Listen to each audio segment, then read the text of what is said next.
Hello and welcome to Original Soundchat, where video game music is a work of art. On each episode, it's our goal to help you learn about two soundtracks from the world of games, as well as the people, stories, and critical tracks behind them. My name is Joe DeVader. And I'm Peter Spezia. We're brought to you by Anonymous Dinosaur and Rhymes with Asia. It's time to appreciate great OSTs and the games they come from without getting too bogged down in music theory.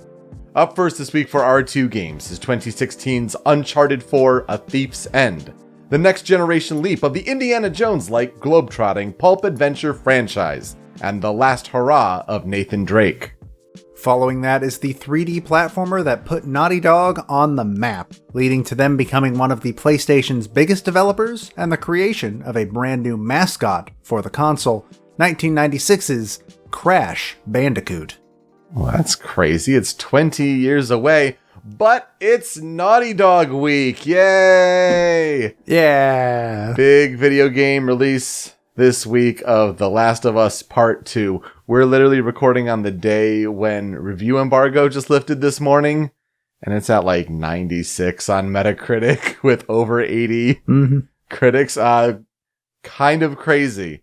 And it's also interesting to think when it comes to my game, how it's like that's the Last of Us team transitioning to Uncharted for a little bit, and then they moved right on to The Last of Us Part 2. So, yeah, we figured it'd be best to talk about Naughty Dog, but two totally different areas. Where their last thing was before this game that's coming out, and then the thing that is the reason why you know what Naughty Dog is. Absolutely. Well, Joe, how are you doing this week? What are you playing? I've played a lot over the past week. I have been off all week. I took the week off of work because I'm tired at all times. So played Silent Hill 2. Been bringing some friends through it as like a guided tour sort of thing, because that game means a lot to me, as you might have guessed from our episode on Silent Hill 2. I played Erica actually about 3 hours ago. Finished that. That was an interesting little game. We'll have to talk about that later. I played a little game, like a small horror game called Infliction. That was pretty alright, made by one person. And also, I accidentally sat down and played all of Shantae and the Seven Sirens in one sitting. So that's awesome. It's been a week. Yeah, it just sure sounds like it. I only got to put in a few more hours into Final Fantasy VII Remake, but I am definitely enjoying that. It's really interesting to note, going through the chapter with Aerith, and when you're going around the town with her and you've got all the side missions there, but it's just like how slowly paced it is with Aerith. And you're going through that and just thinking I wonder for someone who has no idea about anything Final Fantasy VII, is this just terribly slow pacing? But if you think it's no, they're really trying to make you soak up every possible moment with her. It's super interesting on that front. But having a great time with that game. I wish I could put more time into it, honestly, but there are life things that are happening right now. It's keeping me busy. Hey, you'll get to it.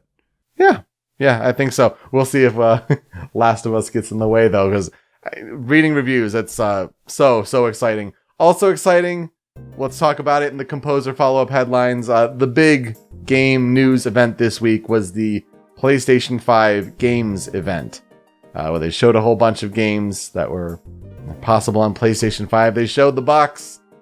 It's quite a box. It's not a box so much as it is a router, but yeah. It's certainly an interesting presentation. And a few composers that we've talked about on shows on the past are working on games that were highlighted in that presentation. Like Andrew Verman, who goes by Scientific. He's composing for Jet: The Far Shore, which is the Super Brothers game. Lena Raine is working on something, and I guess she was not allowed to say what, but she tweeted that she's working on something, and believe me, she won't shut up about it when she's allowed to tell us about it. If I had to guess, I would say that might be Goodbye Volcano High.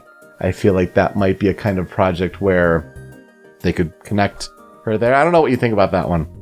I think that's potentially something real up her alley. Either that, or I could see her working on the Hyperlight, the one by the Hyperlight Drifter folks. Possible. I think that would be an interesting fit. I don't know. It could be literally any of those games, to be fair. She could be working on Horizon for all we know. Yeah. Yeah, I think the original Horizon composer is working on that one. But a whole lot of Guerrilla Games folks were tweeting like, hey, you might want to tune in to this sort of thing, including Joris DeMann, who we've got Horizon coming up in a few weeks on this show. I'll be talking about that one just to tease that one out there. Also, Austin Wintory spoke up in a developer sizzle reel right before they showed the box. It's like, oh, that's Austin Wintory right there. So that was really cool. And then I just discovered this today, but the composer who's working on Kena, the game that kind of looked Ori-like, but a lot of Horizon and Breath of the Wild inspiration, and cute little black things. Yeah, your boy Theophany from the Majora's Mask remix, the Time's End albums.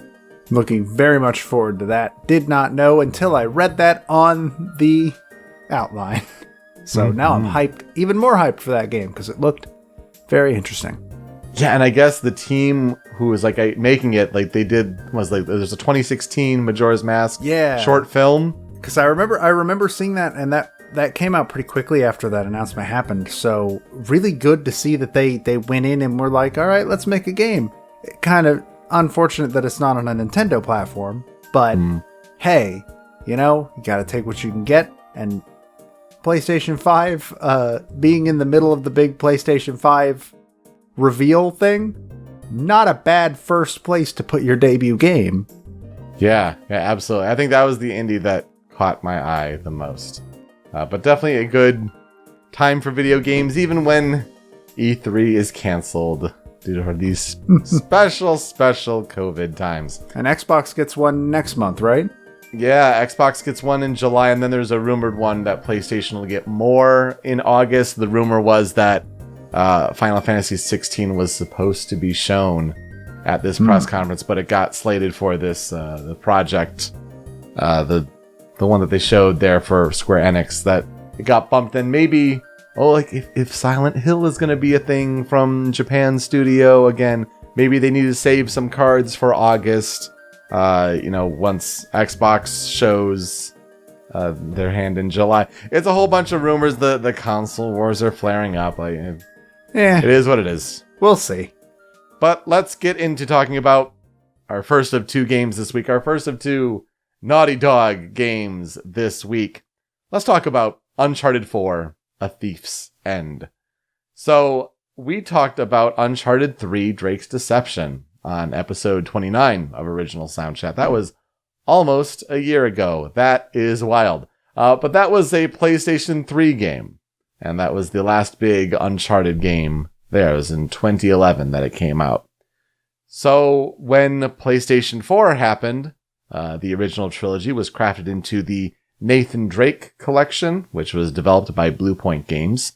And then it was released in October 2015. So it was all to prepare players for the end of Nathan Drake's journey, which would arrive in the following year. Uncharted 4, A Thief's End, released on May 10th, 2016 on PlayStation 4, is developed by Naughty Dog and published by Sony Computer Entertainment. What is Uncharted 4? It's a cinematic third-person action-adventure game. It's basically split up into three parts. There's combat, there's traversal, and there's puzzle solving. That's kind of the core tenets of an Uncharted game. And so when the player isn't exploring the world, climbing, or solving puzzles, the combat usually involves third-person shooting mechanics with some cover mechanics and optional stealth. You now have a grappling hook that is new to this game, which allows for crossing these big gaps as well as these really impressive acrobatic takedown actions. The world opens up a bit as well, and that's possible because the PlayStation 4 allows for bigger worlds, so you can do some vehicle driving in the game, and there's also some non-linearity in how players can approach tasks. There's also a dialogue tree that is also present in some conversations. It does not have enough of an impact that it affects the overall narrative flow, but it's just on a conversation base, how you want to sculpt your Nate a little bit, I guess. And then also competitive multiplayer returns for those that like it. But for us, when we're talking about the music and the main game itself, it's going to be about the single player campaign, which involves the plot being several years after the events of Uncharted 3, Drake's Deception, and Nathan Drake has been retired from the dangerous treasure hunting life.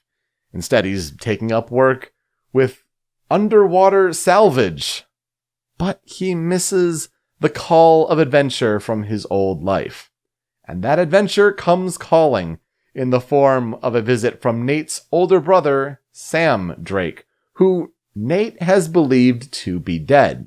See, Sam has been in a Panamanian jail for years after he and Nate were originally on a quest for the lost pirate treasure of Henry Avery, but then a prison escape went wrong. Now, the hunt for Avery's treasure is back on, so Nate can help pay off the debts that are owed by Sam. But they aren't alone. The dangerously wealthy Rafe Adler has partnered with the equally deadly Nadine Ross and her Shoreline mercenary group, all in the hunt as well. So where is Avery's treasure? Will Nate be able to save Sam? And what will Nate tell his wife Elena about getting back into the treasure hunting game? Joe, here's where I'll ask you, what are our experiences with Uncharted 4, A Thief's End? So I watched my roommate Ben play the whole game.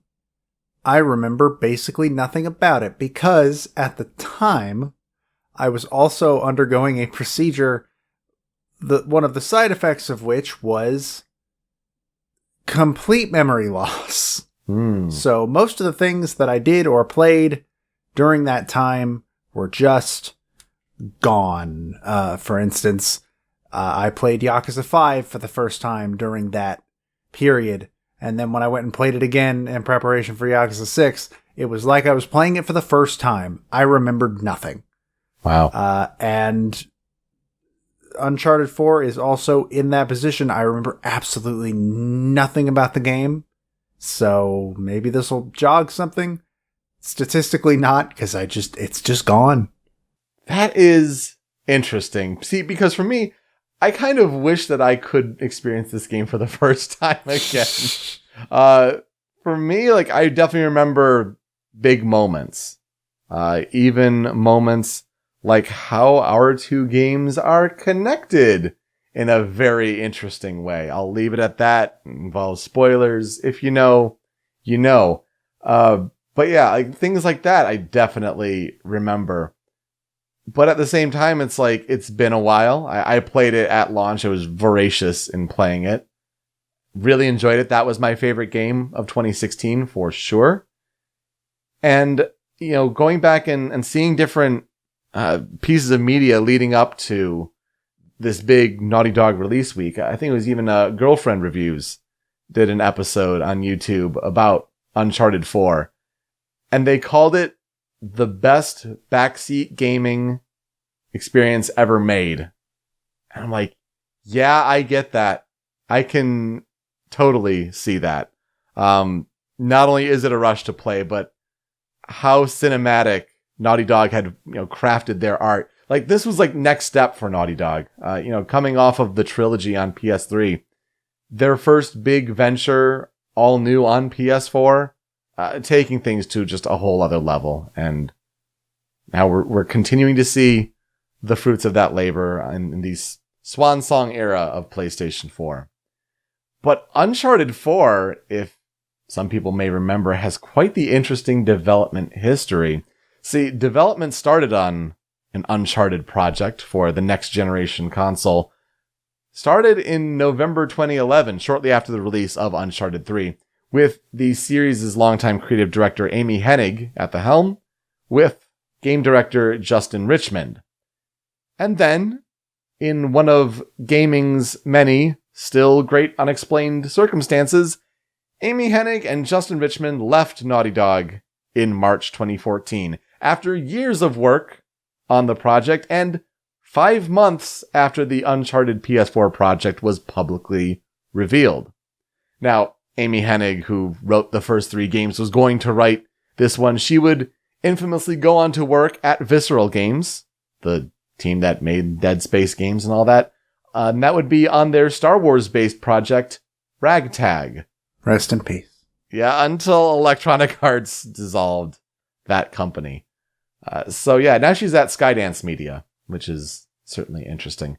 But yeah, what about then Uncharted for PS4? We'll rewind a little bit here. So let's say it's mid-November 2013. Okay? It's 5 months after Naughty Dog had just launched The Last of Us on PlayStation 3. And it was a week before the launch of PlayStation 4. And it was on a Spike TV PS4 All Access special hosted by Jeff Keighley at the time. He was kind of tied in with Spike TV there in the North American cable channel. Naughty Dog not only reveals The Last of Us's Left Behind DLC, which would ultimately release in February 2014, but also a teaser trailer for an Uncharted game on PS4. So, whereas most projects keep it really secret until they're ready, now the world knows that Uncharted on PS4 is a thing, and you have 5 months after this reveal where the game's creative director and game director are gone. So what does Naughty Dog do? When it's March 2014, well, Last of Us Left Behind had already shipped. So, the creative director Neil Druckmann and game director Bruce Straley just move right from The Last of Us to the Uncharted PS4 project. In the meantime, Naughty Dog pulls together a remastered version of The Last of Us to learn how to really harness the PS4's architecture, and they launched that in July 2014. Just before that launches, though, Uncharted 4: A Thief's End is shown at E3 2014 as Sony's last one more thing. It's the trailer where Nate wakes up on a jungle beach and he's talking with Sully about he needs back in. He doesn't have a choice one last time. The trailer ends with a 2015 slate. But before then, there's the gameplay demo that didn't start properly. The character was frozen, had to restart the demo at E3 2015 as that conference's one more thing for Sony. Yep, I remember that. I remember that one clearly. Mm-hmm. That was a fun one. Yeah, it was certainly interesting. And then the project would ultimately be delayed from late 2015 to May 2016. So if you look back on the game's original reveal trailer, the one from that before PS4 launched event, there was a character talking about how Nate left him in a prison to die and he'll have his revenge, while a map shows Madagascar and some pirate-themed paraphernalia. So in that sense, the project wasn't totally overhauled, but some character motivations were definitely altered. Ultimately, this newly written game explores really the theme of family, both Nate's surrogate family in Elena and Sully, but also his blood family that he discovers actually exists again in Sam. And it's that excellent cast continuing from the Uncharted trilogy, but it adds the dynamic element of Troy Baker as Nate's brother, Sam. So you get the dynamic of Nolan North and Troy Baker playing off each other as they are so good at doing, but also you have Troy Baker coming off his role as Joel at The Last of Us. So Naughty Dog knows the actor well, integrates him very well in the game, and it just adds another dynamic where Troy Baker's also a big fan of the Uncharted games. One of these things like, I remember playing the games in my trailer and I never thought I'd be able to be in the game, and now it's like it's the last hurrah for Nathan Drake. So it's just a cool, really well done cast for sure. The team had the aspirations of developing Nate and Elena's relationship more. Also talking about the challenges of getting older, especially as the development team was. Behind the scenes videos are talking about like how when it was Project Big in 2007 for Uncharted Drake's Fortune, these guys, a lot of them were like young 20s. So the guy is, a pretty young looking dude. Well, they're all getting older, and so the art kind of reflects the game design in a way. And then you also have a lot of instances of the actors really taking some agency in how their characters develop, which it makes sense since Neil Druckmann and Bruce Straley were obviously newer to writing them. So the actors were kind of trusted to improv or kind of help guide how some of the characters should go. There is also the added technology that comes with the PlayStation 4 and the motion capture, which, Uncharted was big with the motion capture studios and the bodies and all, but the faces were all hand animated. Well, now with the face capture cameras, that really helps a lot more of the believability in the acting performances, and it really shows. It's always amazing to go back and see. It's like the start of really impressive Naughty Dog performances in that sense with Uncharted 4. Crazy. And then also the cutscenes are in-engine, so it's seamless transitions, just helps the cinematic experience. You also have the instance, I believe Uncharted 4 was one of the first games where it was really highlighting this idea of, like say you're driving in Madagascar in this Jeep and, Sully's having a conversation with you but you see something, you decide to pull over and get out of the Jeep. And okay, so the conversation's interrupted and you go do this thing and you get back in the Jeep and they pick up and say, so tell me about that story you were telling me. Oh yeah, okay. Well, and then he continues the story. Like it's just seamless. And I feel like that was one of the first games where other games borrowed it since that. God of War is a prominent example, right? But other games kind of picked up on that technology, but I feel like that was a really cool thing playing Uncharted 4 for the first time and really picking up on that. And then also, I think from this game was something where Naughty Dog shared that, when the screen turns red or whatever, people think it's like, oh, that's just Nate's health getting low or whatever, bullets being shot at him. No, apparently the in-universe reason is that signifies Nate's luck running out. It's not, he's an everyday man. One bullet placed just right can kill him in one shot, but to balance it out for the player, it's that, that bullet got really close. It didn't hit him. It's, it just got really close, and that's Nate's luck running out. So that's at least the team's rationale for all of that.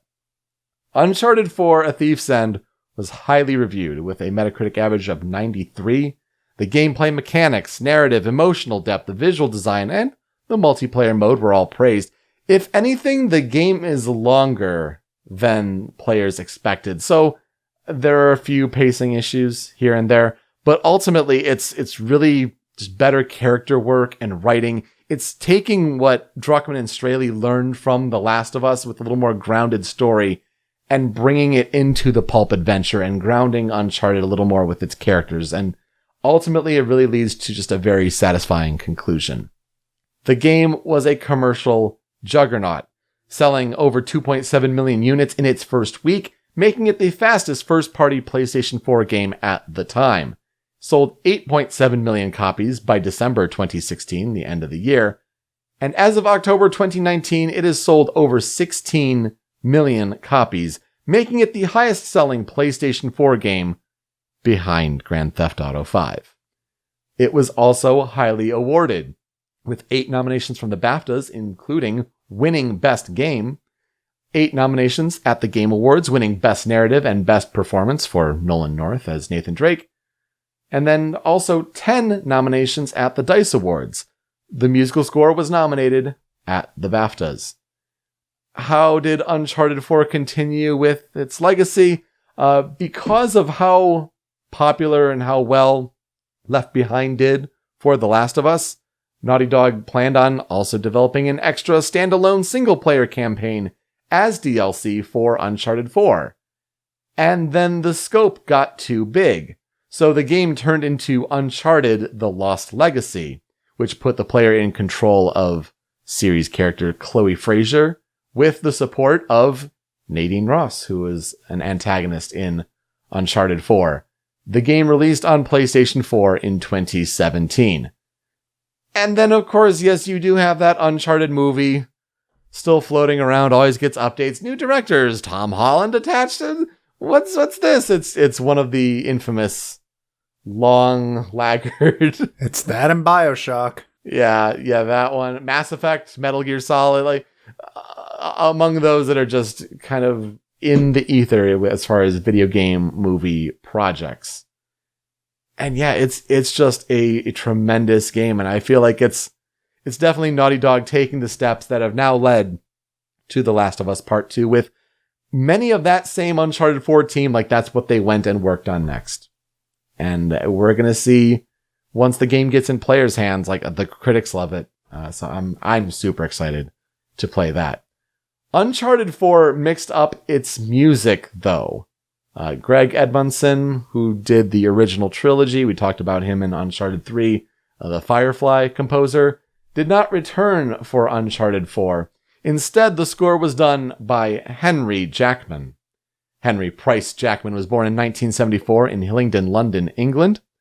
He comes from a family of musicians, and so music was in his blood. He ended up studying classical music at St. Paul's Cathedral Choir School, Eton College, Framlingham College, and University of Oxford. When he started his music career, he didn't really want to go into the film industry yet. He saw that as an old person's gig. So he started working kind of in pop music with musicians like Mike Oldfield, Sally Oldfield, Trevor Horn and Art of Noise, Elton John, and Gary Barlow.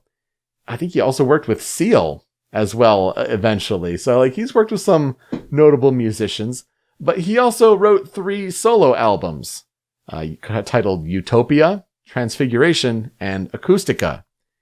It was through his Transfiguration album that the composer Hans Zimmer took notice of his music and said, you shouldn't be in pop music. I think you can do some great work under the film industry here. I'll be your mentor. I'll take you under my wing. And so Jackman is one of these Hans Zimmer proteges. And so he has a tremendous film career. As far as being a main composer on films that I recognize, here we go. Here's a big list. Monsters vs. Aliens, Kick-Ass 1 and 2, Gulliver's Travels, Winnie the Pooh, X-Men First Class, Puss in Boots, Abraham Lincoln, Vampire Hunter, Wreck-It Ralph and Ralph Breaks the Internet, G.I. Joe Retaliation, This Is the End, Turbo, Captain Phillips, Captain America, The Winter Soldier and Civil War, Big Hero 6, The Interview, Kingsman, The Secret Service and The Golden Circle, Pixels, Kong Skull Island, Jumanji, Welcome to the Jungle and The Next Level, The Predator from 2018, Detective Pikachu, and 21 Bridges, just to name the big notable ones.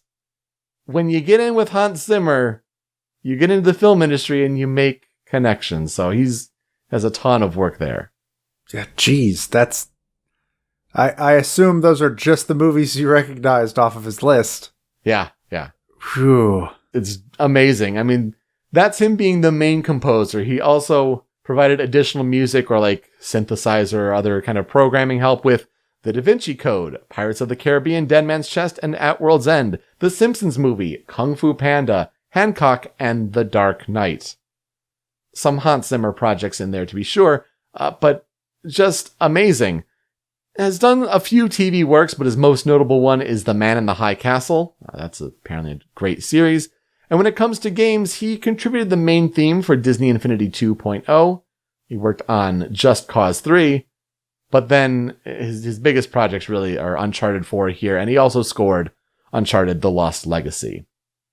So when it comes to Uncharted 4's score, it was because it was a new directing team and a new change in tone that Edmondson was not asked by Naughty Dog to return to the series. So they went with Jackman instead.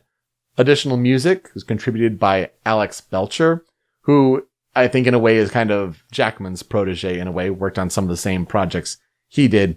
And then when it came to globetrotting all around the world, Naughty Dog made a concerted effort to do a lot of outdoor recording for environmental sounds to try to create a unique atmosphere for each of these different locations. The game apparently also uses quadraphonic sound, or basically the equivalent of 4.0 surround sound. Jackman composing the score apparently took about 3 months. And so it was interesting to do research, and there was so much about Naughty Dog making the jump to the next generation and what was possible there. But it feels like the score got overlooked. And I wouldn't say it's necessarily the best score that Uncharted has ever had, but there are definitely some notable tracks, and going back and listening to it, it's oh yeah, I definitely remember this, or this was a big moment. This has to be on the Critical 5. What does this end up sounding like? Let's get to the Critical 5 for Uncharted 4, A Thief's End. We'll start with the very first one in the game, I think, A Thief's End.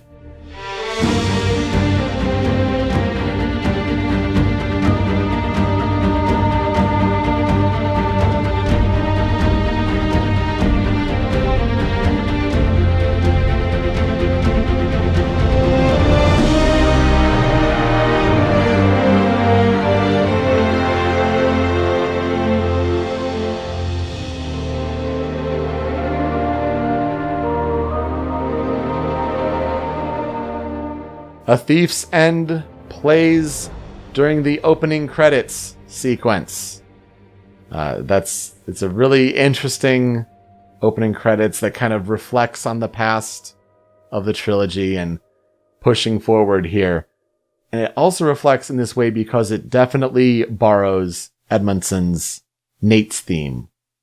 Just kind of interpreting it in a new way. It's a very familiar leitmotif that gets used in a few different places. I mean, there's some soft piano bits with it, but this take on it is really notable in this game, because it's making it more of like a slightly somber adventure theme. Like, it's not the big blaring trumpets and horns of the original trilogy, but you get strings going and you get these distant wailing horns, and it's just a really cool take on this theme. Had to be here. It kind of opens up the score, I think. Yeah, I agree. This is a neat take on what is usually this big triumphant piece. To turn it into like this sort of almost minor key version. It's not really minor key because it doesn't actually work that way, but you get what I mean, obviously. Yeah, it's very neat to hear. It's always cool to hear songs like this put into like a completely different context to see how well they work. And this works surprisingly well.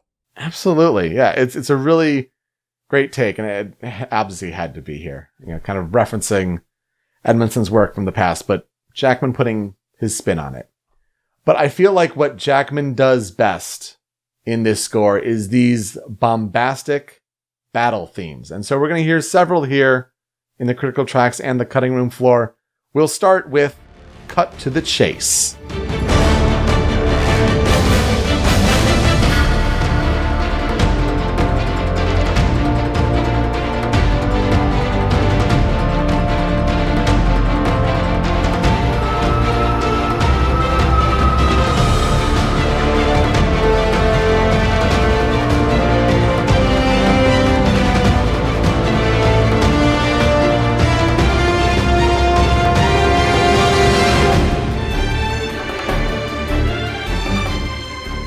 And boy, like, for some of these battle themes here, I think they're pretty randomly done, not always set at certain points. But wow, maybe if I had to guess, it might be in that demo where you're in the car and like you're crashing through the town. If I had to guess based on the title, it might show up there.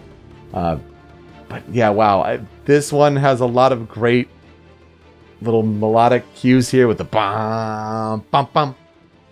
Even the strings at the end, da da da da da da da da. It's one of those ones that's just like, oh yeah, I remember totally hearing that while you're in the intense action of playing the game. And so it makes it a really tough 30-second cut. I do recommend going to listen to the full piece. But yeah, this is where I think this game excels. It's the battle tracks in the moment, and Jackman does an amazing job. I think for a composer where I like his work on Captain America Winter Soldier the best. It's not the same like government spy thriller kind of stuff, but he knows how to write a great action score. I was going to say that you can very much see the point A to point B from Marvel soundtrack to this. For me, I think the part that gets me the most is the strings in the back. The that part. Mm-hmm. That kind of sort of, would that be a harmony? I don't think so. That backing bit, that kind always gets me sort of hyped. So yeah, this is a really cool song.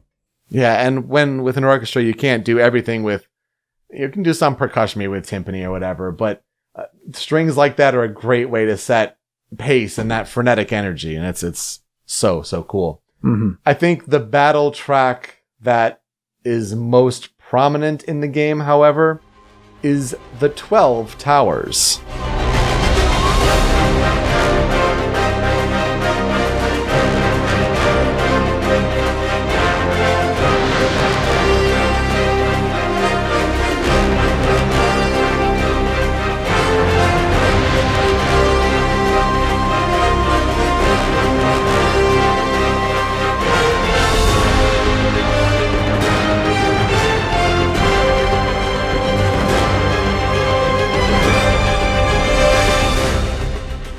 I feel like this is the one that when I first sought out this soundtrack, I'm like, where is this music cue? I need to find this music cue.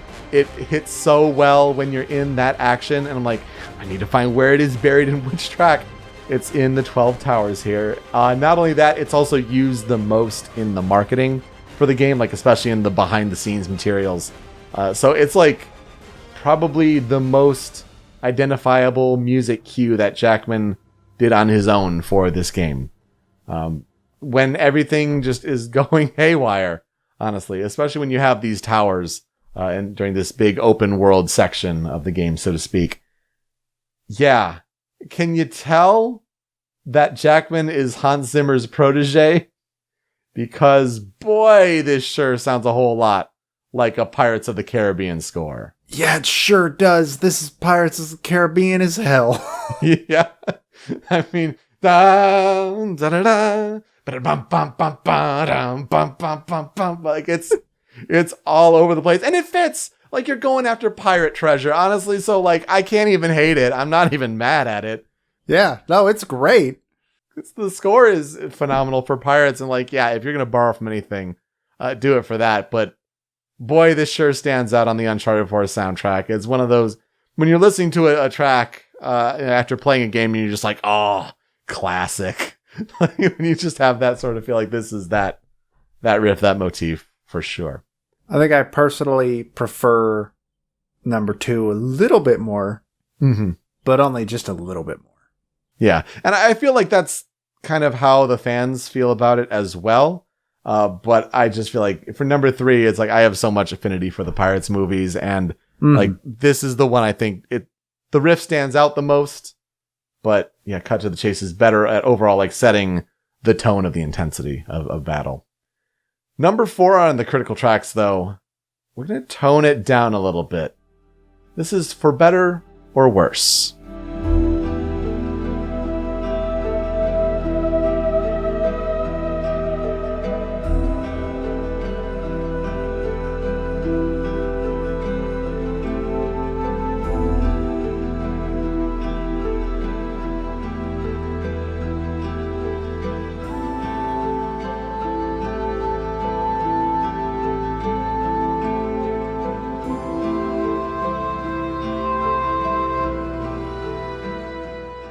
Okay, see?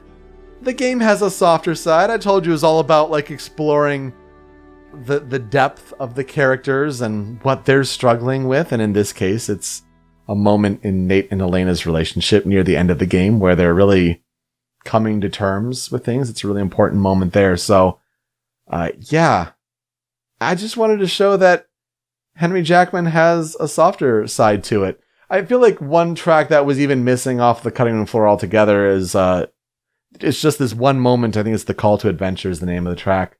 But it has like this little whistle sound that's like just the hint of like, oh yeah, Nate misses his life. If I could put something on there for just one bit, it would be for that. But it's the same sort of feeling of like, yeah, the game can also slow down and take its time, and a good score can just, build underneath a slower, more emotional, sentimental piece. And this one's a really important moment in the game, especially when you go through the ringer in this series with Nate and Elena's relationship. This is a good one here. It's always good to highlight songs when they are a lot different from the rest of the Critical 5. We do it all the time. Because in the end, you gotta remember, when we talk about the Critical 5, we're not just talking about the 5 best songs on the soundtrack. It's what 5 songs do we think represents the soundtrack as a whole. Usually. So yeah, I think it's very valuable to have like this song be a sort of, I don't want to say antithesis to the other 3 songs that came before it and the song that's coming up next. But, Yeah, you're right. I think that's a really good point. Because, if anything, the one critique is that I feel like some fans may think this score is a little too one note, but I feel like sometimes they forget about some of the softer moments. Let's wrap up the Critical 5 here, though, with Brother's Keeper.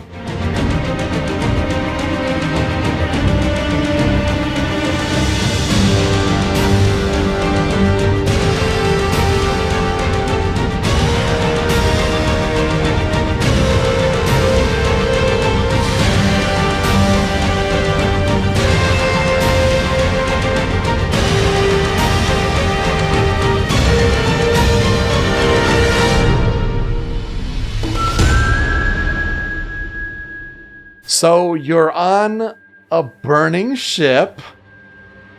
Always a great place to be.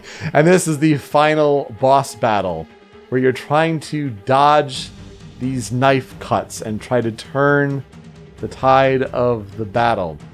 And I feel like the score does a great job here. Just the punctuating with like those swipes and those stabs and all that when you're in this really tense setting. The like it really ramps up the intensity. Eventually the piece transitions to a Thief's End, or at least a faster paced one, when it's like when you're turning the tide and it's more Nate being triumphant and winning that final battle. But it's such a cool track to set this tense stage for what is ultimately Nate's last big test. Really, really great song.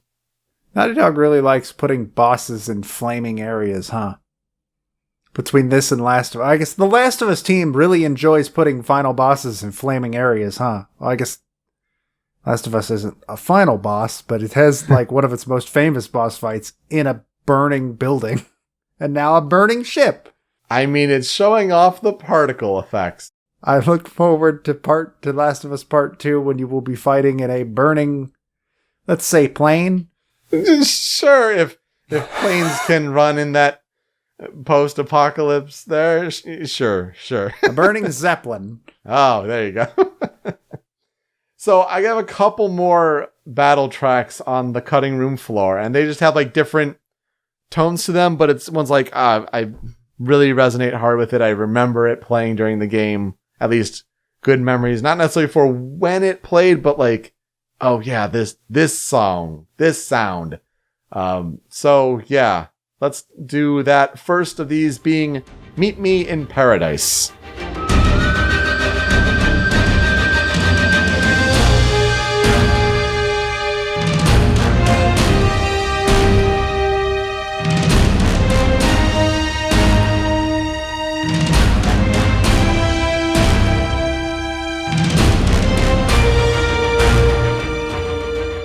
So you're getting these longer chords that while you have like the cellos kind of keeping the little pace under it. Yeah, just really, really dramatic, especially again, these battles. And you hear this coming, it's like, oh, it's like, I don't know how to describe it. It's like, yeah, chills wash over you. It's such a cool feeling. I feel like it is more impactful when you have the context of playing it in game, but just love it. So good. The other is New Devon.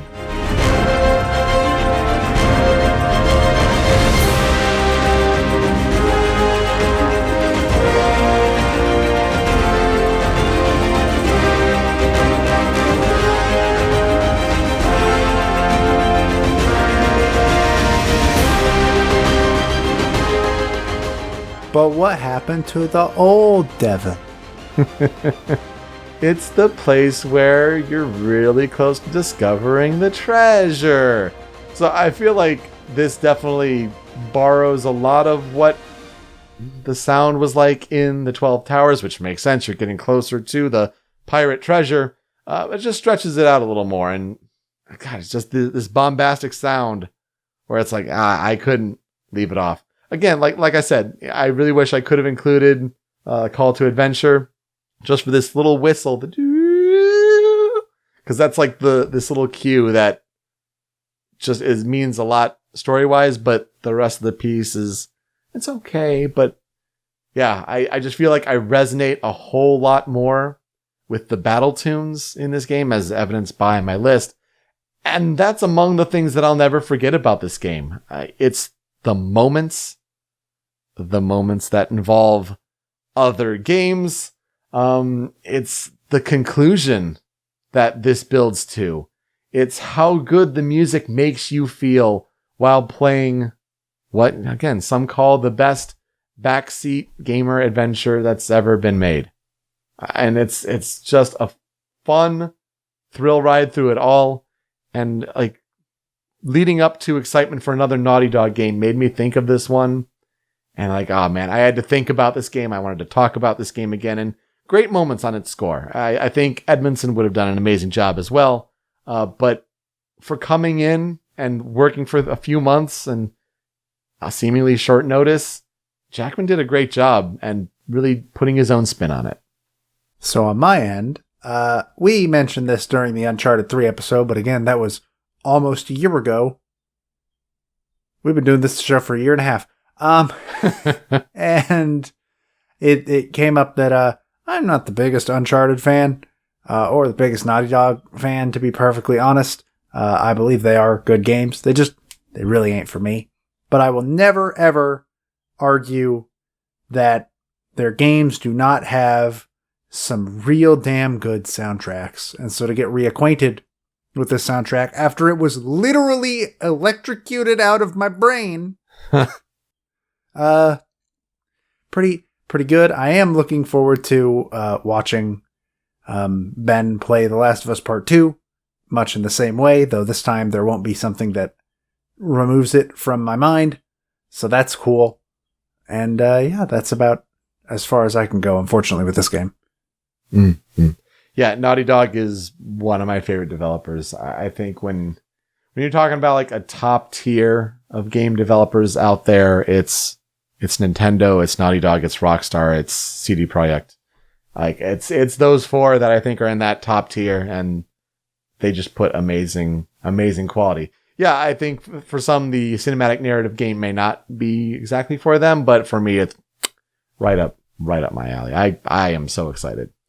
So to transition to talking about our next game, another Naughty Dog game, let's highlight a fan cover, a fan remix, whether it's from YouTube, OC Remix, what have you. This is a take on A Thief's End, and it's by Niall Stenson. Definitely taking like a hard rock, some rock guitar. It definitely has a nice kick, especially with the drums to it. It's just a different vibe to this opening credit song of A Thief's End. So I hope you enjoy it, and we will be right back.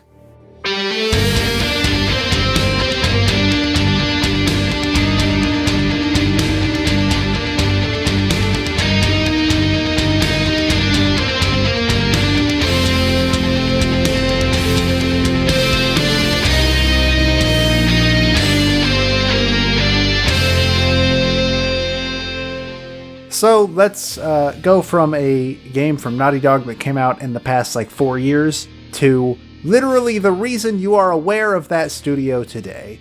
Because without Crash Bandicoot, there would be no Uncharted or Last of Us or Jak and Daxter. And that's really it, actually. Let's talk about Crash Bandicoot. It was originally released for the PlayStation on September 9th, 1996 in North America and November 8th in Europe. It did come out in Japan, but that has its a whole other thing to it that we will get into much later. It was developed by Naughty Dog and once again published by Sony Computer Entertainment. Crash Bandicoot is a 3D platformer where the player takes control of an anthropomorphic bandicoot named Crash, as one might have guessed, from the title of the game. Crash has the ability to jump or perform a spin move. And honestly, that's about all Crash can do. Which is really funny when you compare him to, say, Nathan Drake. If Crash had a gun, oh boy. It'd be basically the same video game. And if he could climb rocks. Nathan has that on him too. He'd be taking a leap and go, whoa! Wow! Stages in Crash Bandicoot are littered with crates, and one of the main goals of the game, alongside the general reach the end of the stage, is to break every crate. Once you finish a level, it will then proceed to drop every crate that you did not break on top of Crash's head in order to show how many that you missed. These crates have become basically a huge part of Crash's identity, with a variety of types, including normal wooden crates. You got bouncy crates that'll bounce after you bounce on them a certain amount of times, as well as bouncy crates that just, that's what they exist to do, they bounce. You got TNT crates that like do a countdown once you jump on them, and then you have nitro crates which explode if you touch them. And as they break these crates, you can also collect Wumpa Fruits. I don't know if these are real. I forgot to look it up. I choose to believe they probably are. They're like peaches. I thought they were peaches when I was a kid. Most kids, I believe, thought they were peaches until they looked it up. That's interesting. I thought apples, but I'm weird. Oh, apples I could also see, to be perfectly fair. It's the pink color, I think, that I always got them being peaches. They're pink at the top and then yellow at the bottom. And you get an extra life when you collect 100 of these Wumpa Fruits in traditional fashion, and they give you a point value, and that's really all they're for. The camera also changes position a couple of times during the game. Most of the stages put it behind Crash, which, that's what you'd expect from a 3D platformer. But some of them move to a 2D perspective, so it's more traditional 2D platformer. And some of them actually put the camera in front of him as he is running away from something, such as, say, a large boulder that is rolling towards him. Like the first level, and it's awful. Yep. Also, iconic to the game is the character Aku Aku, who you can collect Aku Aku masks throughout the world. The player can hold up to 2, and each one that they collect will protect Crash from one hit that would have otherwise killed him, though they will not protect him from, say, pits or anything like that. And if they collect a third mask, Crash will become temporarily invincible. It should be noted this is probably a good time to slip in that at time of recording, the day of, Aku Aku's voice actor actually passed away. His name was Mel Winkler, and may he rest in peace. But let's get into the plot real quick, which I don't think I can explain it better than the actual Wikipedia blurb that explains it. It is, quote, in a Southeast Australian archipelago, Dr. Neo Cortex and his assistant Dr. Nitrous Brio use a device called the Evolvo Ray to mutate the various animals living on the islands into beasts with superhuman strength. They experiment on Crash, a peaceful bandicoot who Cortex intends to be the leader of his growing military of animal soldiers. Despite Brio's warnings, Cortex subjects Crash to the untested Cortex Vortex in an attempt to control him. The Vortex rejects Crash, allowing him to escape. After Crash leaps out a window and falls to the ocean below, Cortex prepares a female bandicoot named Tana for experimentation. Having grown attached to Tana during their time in captivity, Crash resolves to rescue her and defeat Cortex. So it's basically, you will play as Crash. He's trying to save his girlfriend, who stops being a character after this game.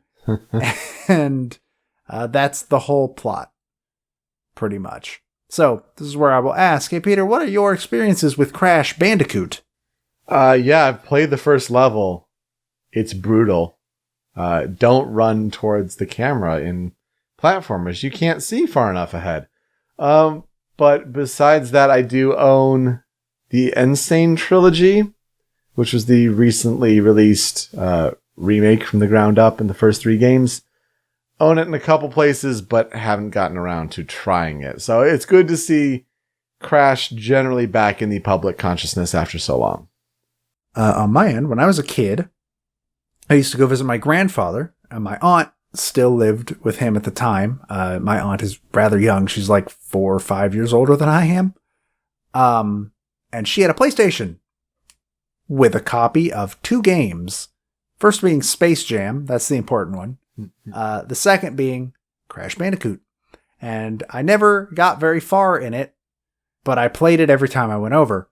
And then as an adult, I bought it on PS3, like the PS1 Classics version. And hey, that game sucks. This game sucks now. It did not age very well. 2 and 3 aged far better. But Crash 1 definitely was in development before Mario 64 came out. Let's put it that way. It's a really rough experience. I have also not tried Insane Trilogy. I don't think I own it anywhere, but I did think about buying it before this episode, but it wasn't on sale anywhere. But I do want to try it because I've heard very good things about the Insane Trilogy.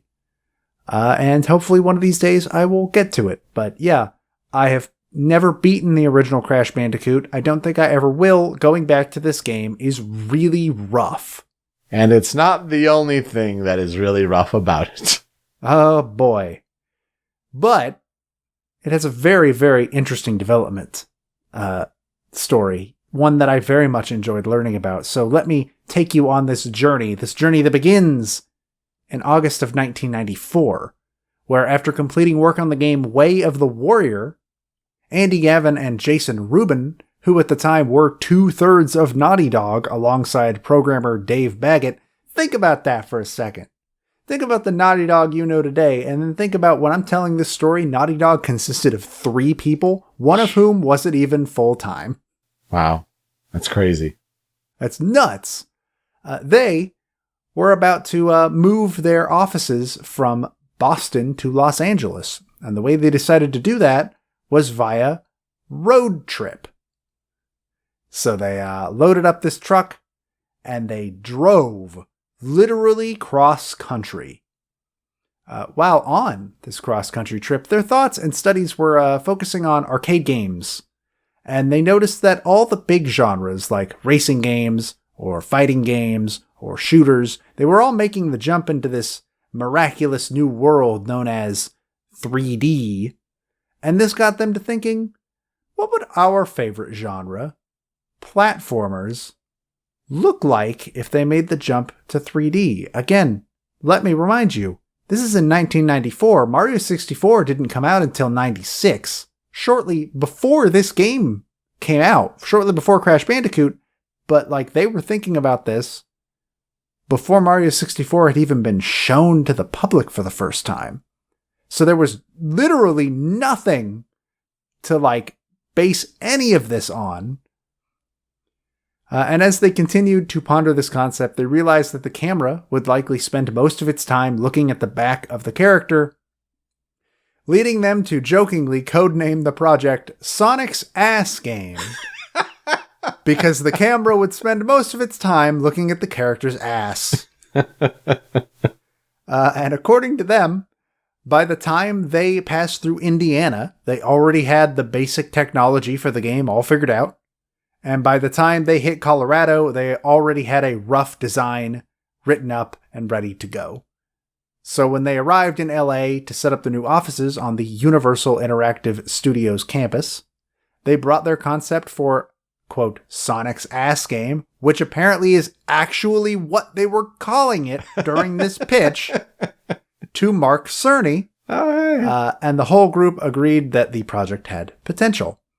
And after deciding to try and develop for the PlayStation due to its, quote, sexy nature, what does that mean? Ooh, compact discs. That's literally all they say. I can just imagine Mark Cerny and his calm demeanor. It's like, okay, yes, so we'll take this Sonic's Ass Game. And it's just like, why the hell? They also base this on the fact that the console did not have any sort of mascot character yet. And so they went to Sony and they signed a development agreement. And this led to Naughty Dog paying $35,000 for a PS1 dev kit. And Sony, and I assume also maybe partly Universal, which would make some events later make sense, they were provided with $1.7 million for their development budget. And then also a former director from Sunsoft, David Siller, was hired to be the game's producer. And so, they began development on this Sonic's Ass Game, with their first decision being that they wanted to do what Sega and Warner Brothers had done when they created Sonic the Hedgehog and Taz the Tasmanian Devil, which was to take an animal that was considered cute, but that nobody actually knew existed elsewhere in the world, and anthropomorphize them into an easily marketable mascot character. So, they went and purchased a field guide on Tasmanian animals, and settled on 3 major options. 1, a wombat. 2, a potoroo. I still don't know what that is. And 3, a bandicoot.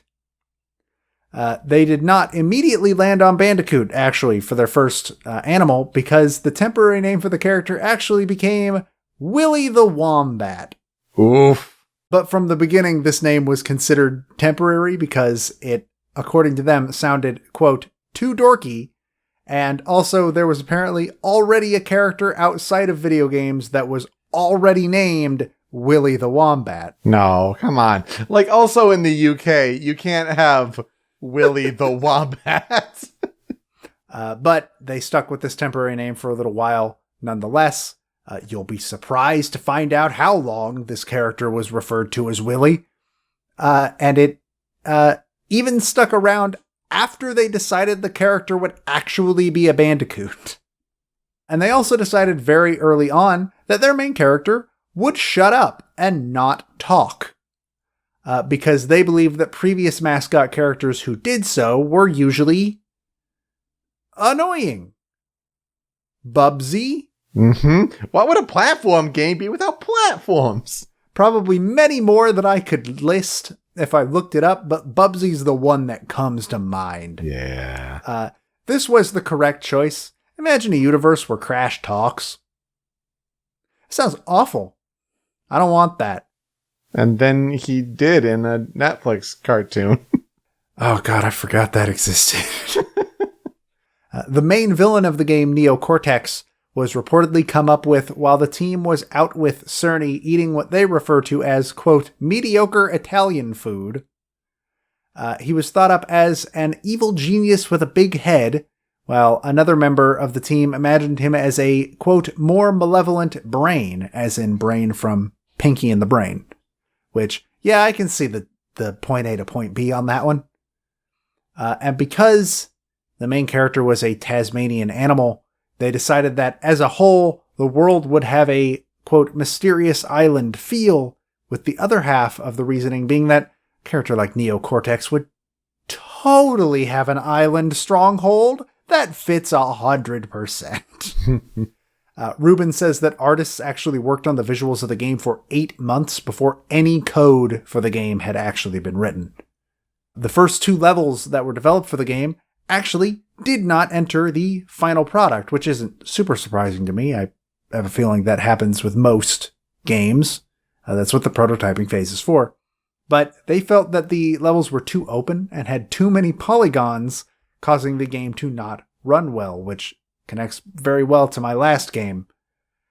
The 2 successful levels that they made after that were actually put into the game, and they were actually from a 2D perspective, utilizing things that the team had enjoyed in games like Donkey Kong Country, and it was these levels that let them really fine-tune Crash's jumping and spinning ability.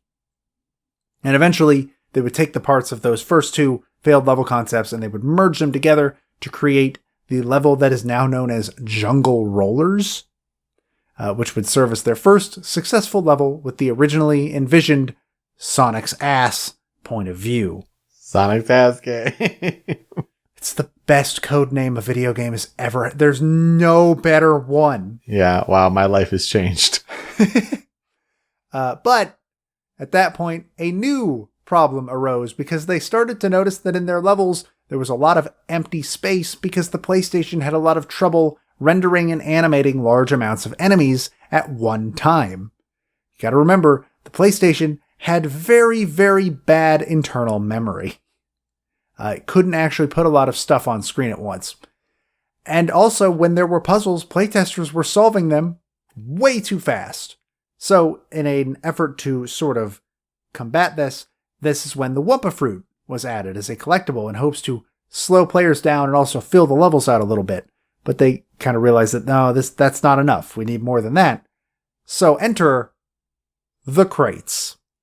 The crates were modeled by Gavin and programmed by Ruben, apparently in the span of about 6 hours, and then were placed in levels immediately after that. And these actually seemed to solve the problem that they were facing. Jumping on these crates was fun.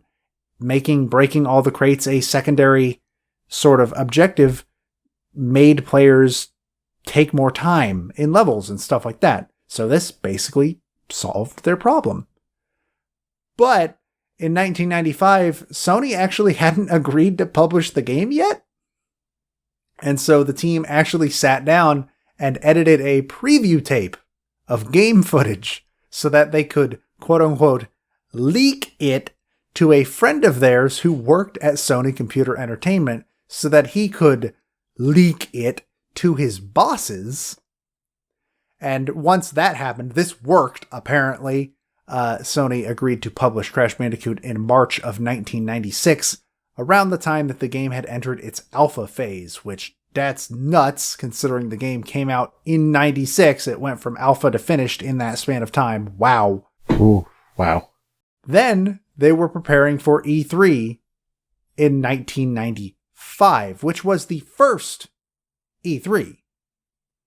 Crash Bandicoot would not actually be announced until E3 96, but 96 is when Crash got his name.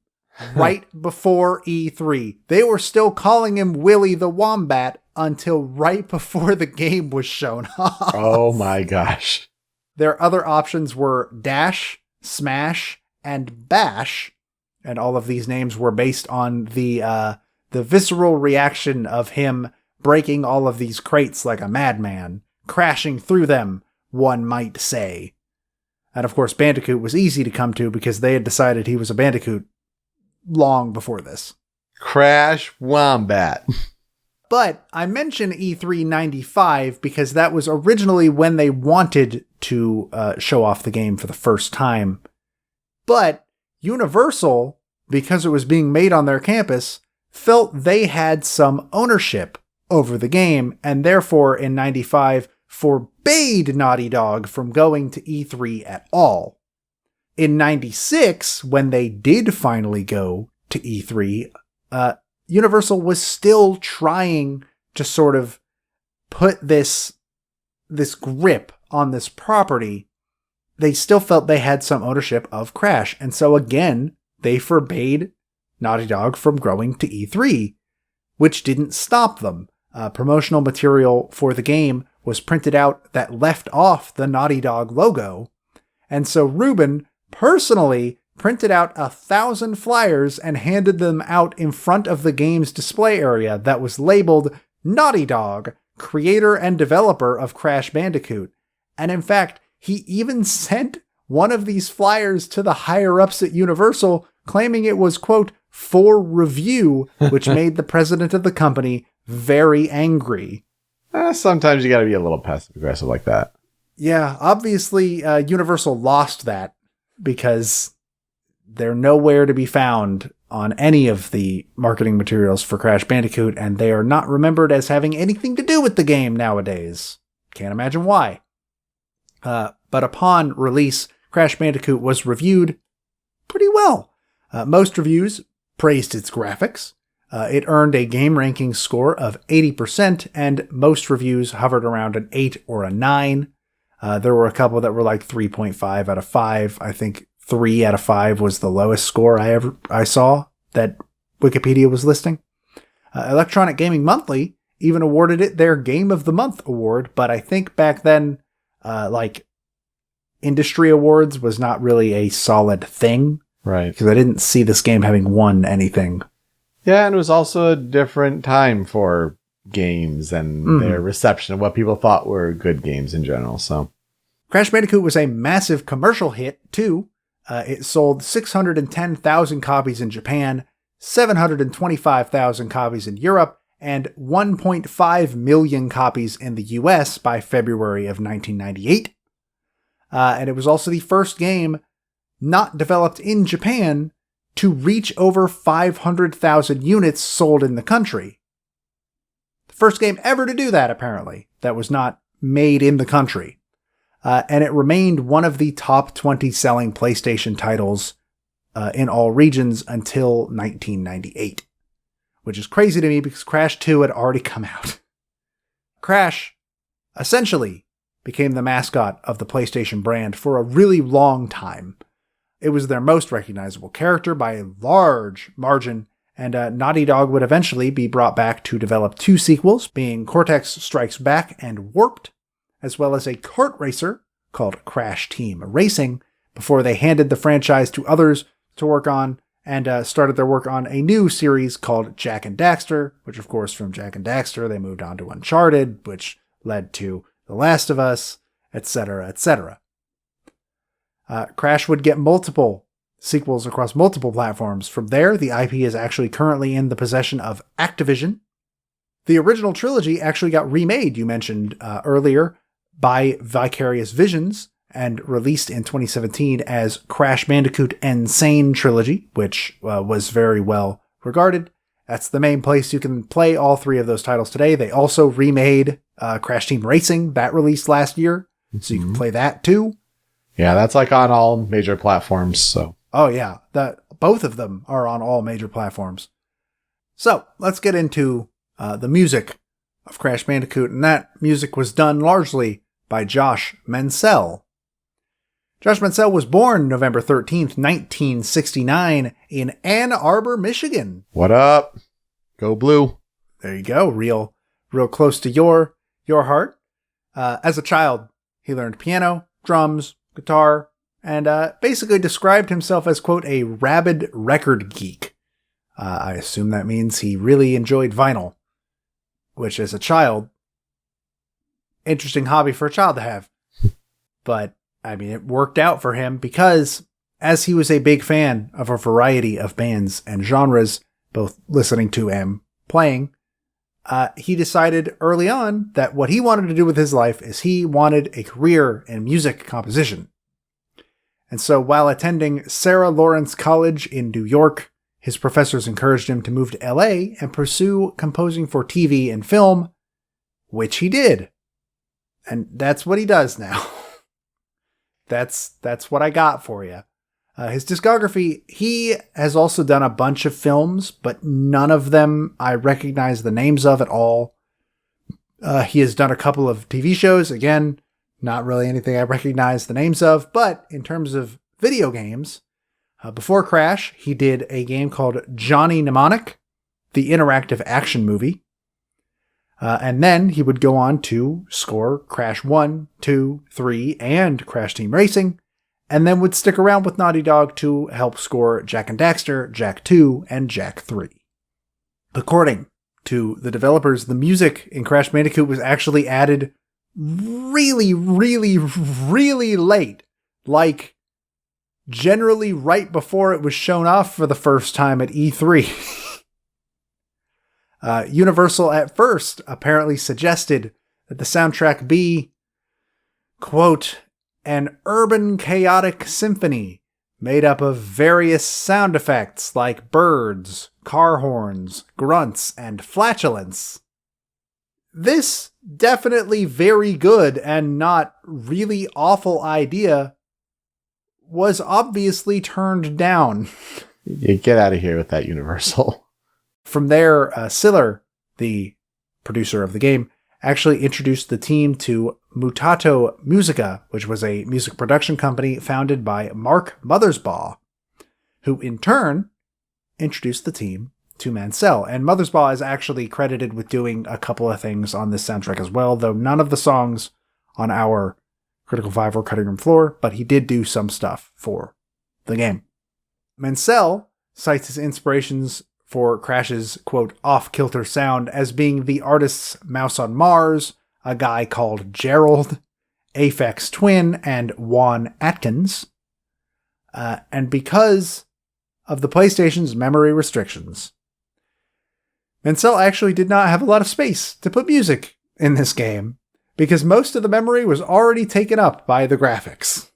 So, he says that this made scoring this game an extremely limited experience for him because he wasn't able to include sustained notes, complex chords, reverb.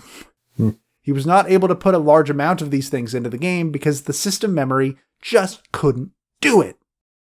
The Japanese release for Crash Bandicoot is bizarre, and I've never heard of this. And it's not even listed on the Wikipedia page that this game came out in Japan. Because not only did Sony work to actively hide any evidence of the game's American origins, including removing all Roman letters from the game, but they also asked Mancell to redo some of the boss music to sound more, quote, video game-like. And according to him, in order to try and bring across what they meant, they sent Mancell the music from the Main Street Electrical Parade at Disneyland. And then from there, he had a day to write all of the songs they wanted redone. One of the things that he mentioned in an interview that I was able to find was when talking about the Tana bonus stage music.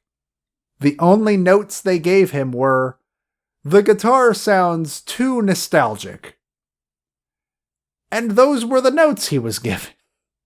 This is the only game in the trilogy where Mancell was not involved in the final mixing process of the soundtrack. And for that reason, he kind of considers this soundtrack a mixed bag. He was given more power to do like the final mixing and make sure everything sounded just like he wanted in the future titles in the series. And I figured I would mention this because it's not on my Critical 5 or either of our cutting room floors. Mancell's favorite track in the game is apparently Hog Wild.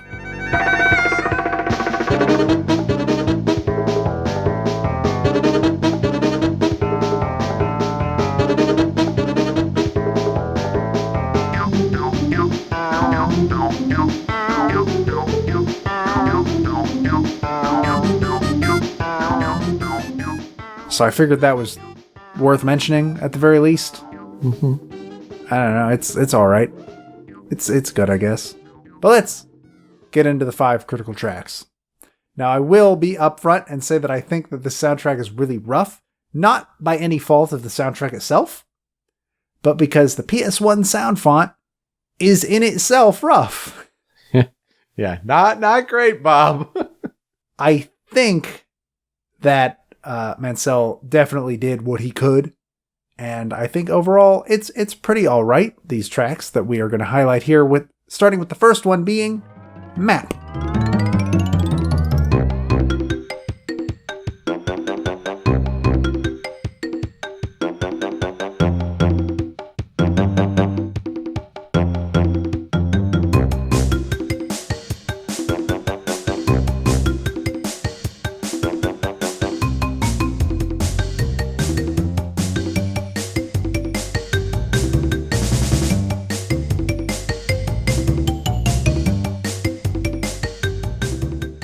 This is the song you know if you're thinking of Crash Bandicoot music. Like, this is the one. It's the most recognizable piece from the whole game. One of the most recognizable pieces from the PlayStation era. I'm willing to bet it's maybe the only song that you remember from this soundtrack if you haven't listened to it in a while. Mm-hmm. And for good reason, because it's really catchy and it's fantastic and it absolutely nails the style and tone of Crash Bandicoot. I do really like this song, I must admit. It sounds more like a Willy song, though. Or at least a Sonic's ass game.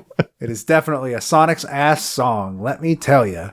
No, but like it's one of the classic songs from PlayStation, and I feel like if you have an affinity for video game music, like you have to connect this to Crash Bandicoot. You have to. Mm-hmm. And I believe this is the song that would like go on to be the Crash Bandicoot theme in future games as well. So it's the recognizable piece. And number 2, we have Upstream.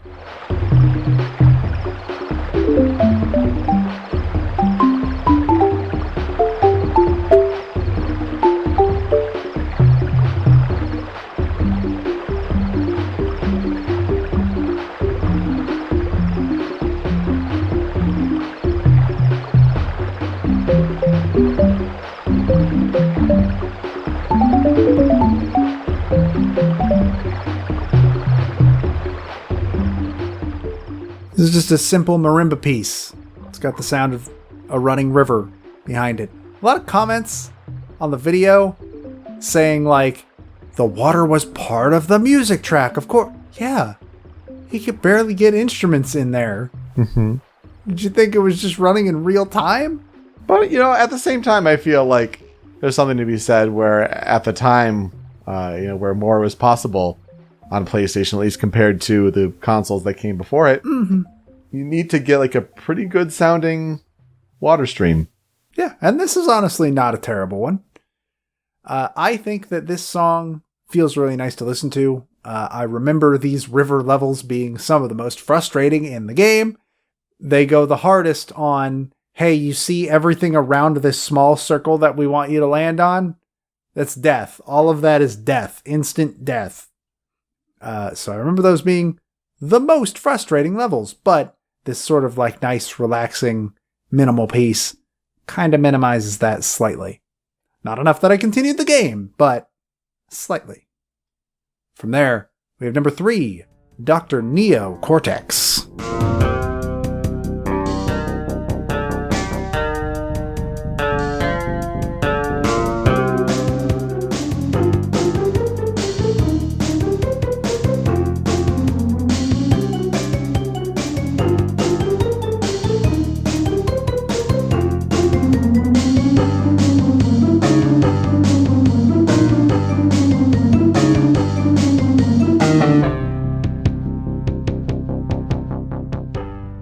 This song plays during bonus levels that feature Cortex, which I was not actually aware were a thing until I did research for this game. I would have assumed that this was just like a pre-boss theme or something. I don't know. But this song just sounds evil.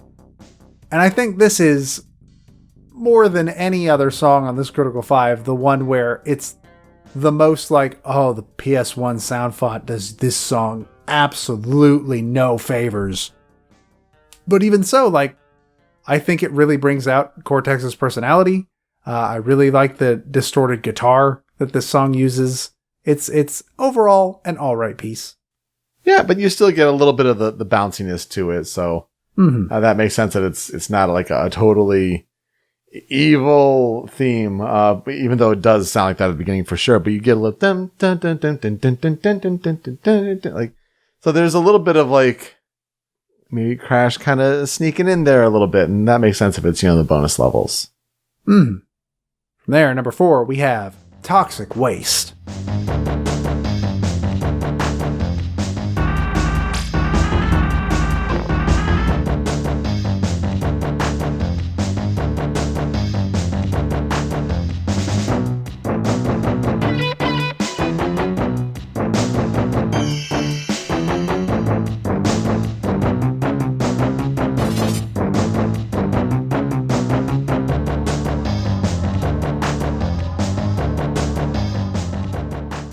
So I think aside from the main theme, I think this is my favorite song on the list. Because I really like this hectic mechanical feeling. It also feels a lot like games that came before it. Like, this reminds me of a SNES platformer for sure. It's a really, really good rockin' song. I don't really have a lot more to say about it. Comments kept comparing it to Doom. I think that's just people hearing a MIDI electric guitar and going, Doom! I don't get that comparison. I feel like I can kind of see it, but it's very short-sighted. I'm not a big fan of some of the instruments here, especially with like the little, there's like a little electrical noise where it's like a kind of in there. Not crazy about it, but again, what can you do? There's only so much to work with, especially in the cramped memory conditions. Yeah. And of course, critical track number 5, Koala Kong.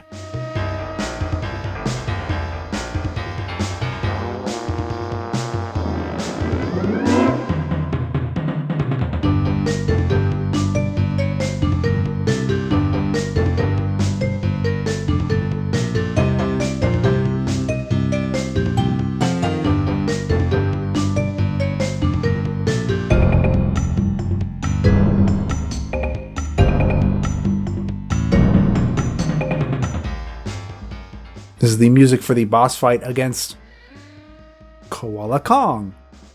This is absolutely the best boss music in the game, I think. I think there are a couple that might come close, but overall, like, this is the best one in my opinion. It has a ton of variety to it, even in its honestly very short runtime, and especially when you consider the whole, like, memory issues, though I assume boss themes are a little bit more complex because they didn't need to put as much on screen. during bosses. I assume that was probably something to do with it. Yeah. But this song feels the closest to what I expect to hear from a platformer. I actually kind of like this song. Yeah, it's pretty good. Like the marimba melody or the vibraphone melody. It's good. It kind of keeps with some of the theming there, but got some like the low piano kind of being a little gritty there. Yeah, it's a good one. I actually, when it comes to the cutting room floor, I have a couple bosses of my own that I like. So if you want to show a good balance of different tastes here, my first one is Dr. Nitrous Brio.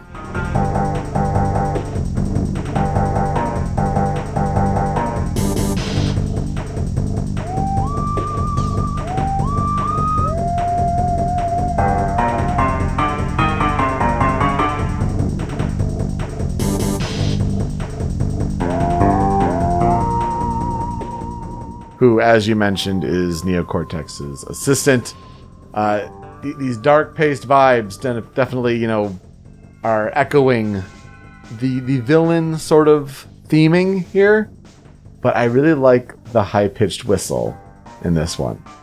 I think that one is really, really cool to kind of make it boss-like.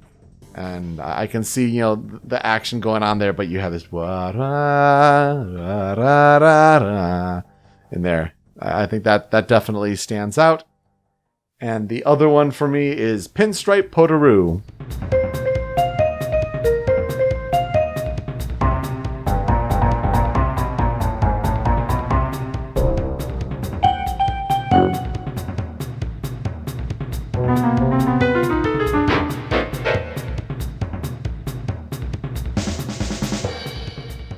A Potoroo is a kind of mouse. It's a smaller marsupial. Yeah, it looks very, very mousy, kind of with longer noses. But for this one, for me, it's all about the jazz, for sure.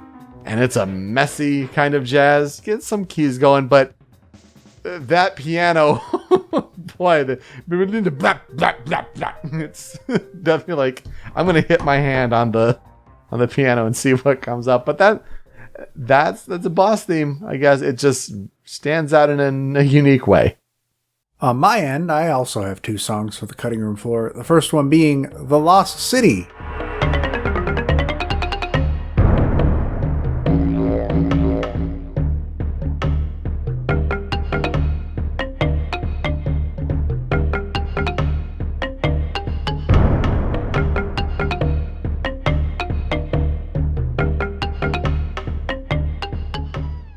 I sort of like this song. It's got a nice aesthetic to it, a nice tribal feel to it.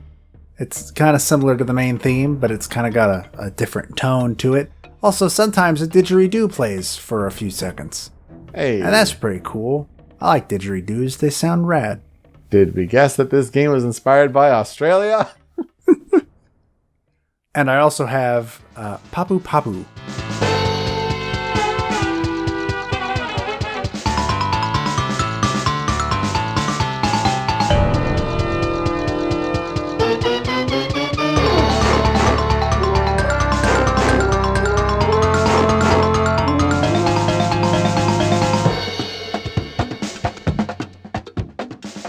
This, for me, is the close second when it comes to boss themes.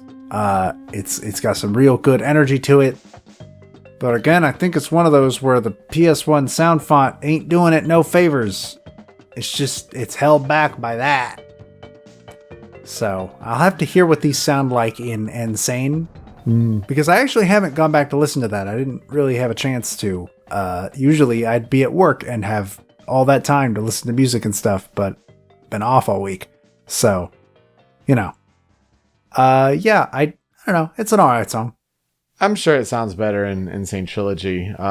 It's interesting to note people saying that, we took the clip here from the back half of the loop, which actually sounds like really good. But a lot of people were saying like, oh, this is the hardest boss in the game. Meaning it's like, it's the first boss in the game. It's actually super easy. But most people realize that like, oh, I usually beat Papu Papu before I hear this really awesome part in the back half of the piece. So it's really interesting there. So what Well, I never forget about Crash Bandicoot. Again, I don't think this game's worth going back to in its original state. Crash 2 and 3, I have played a good amount. I've never beaten either of them, but I've played a good amount of them, and they are much, much, much improved sequels. But Crash 1 is not worth going back to. It's like Parappa. I'm very happy that it exists. I'm happy for what it did. No interest in going back to play it again. I hope to give Insane Trilogy a shot at some point because I have heard very good things about that game. Yeah, I've heard it's hard, certainly. But I'm just glad that Crash is back in the gaming consciousness. There were rumors that, like, oh, maybe we'll see a brand new Crash Bandicoot game announced at the PlayStation 5 Games event. That would not have been possible 5 years ago at all. It's just crazy to think about. So, yeah, good to see Crash back. And good to see a Naughty Dog featured episode. I mean, I love them. Good to see their foundations. Good to see where they've continued to grow to. And boy, oh boy, if you're picking up The Last of Us Part 2, you'll see where they continue further still. So that will do it for us this week on Original Soundchat. You can find me on Twitter at Pete Speakeasy. Joe is over at The Dobaga. The video version of the show is on the Rhymes with Asia YouTube channel, also at rhymeswithasia.com. But it's that MP3 podcast version that you want, available on Anonymous Dinosaur at anondino.squarespace.com. You can get that on podcast services all around the globe, Apple Podcasts, Google Play, and on Spotify, where we also have not only the podcast feed, but a growing Spotify playlist of if we talk about a video game song on this show, it's going on that Spotify playlist if it's on Spotify. Joe, is anything being added this week? So Uncharted 4 is on Spotify. The Insane Trilogy is on Spotify. But I don't think that counts enough for me. I don't think I'm going to add that to the playlist. But, I mean, if you think I should, tweet at us. Let me know. I'm not super against it. It's just, that's not the soundtrack we talked about. Yeah, that's right. So if you like to tweet us, you can do so at Soundchat OST. We got a couple recommendations of games that we should cover recently, so really appreciate that. Thank you so much. And we'll always take feedback on how you think we're doing on the show. And we'll get some bonus tracks turned around for you. We got some ideas cooking. Hopefully things chill out a little bit more, but the summer work is starting to pick up, at least for me. Joe, who are we talking about next week on the show? Next week, I will be talking about Takeshi Tateishi. I will be talking about Akihiko Narita. Ooh, that should be a fun episode. I'm looking forward to that one too. Great soundtracks there. All right, Joe, let's play us out. So, have we had a song by the Consoles? Ooh, no, we haven't. Well, I managed to find a cover of the Crash Bandicoot main theme, a jazz cover by The Consoles, that is Consouls, who is they're a YouTube channel that does jazz covers of stuff. And it's a very good song. That's really all I have to say about it, so please enjoy that. Thank you so much for listening this week on Original Sound Chat. We'll see you next time. Take care.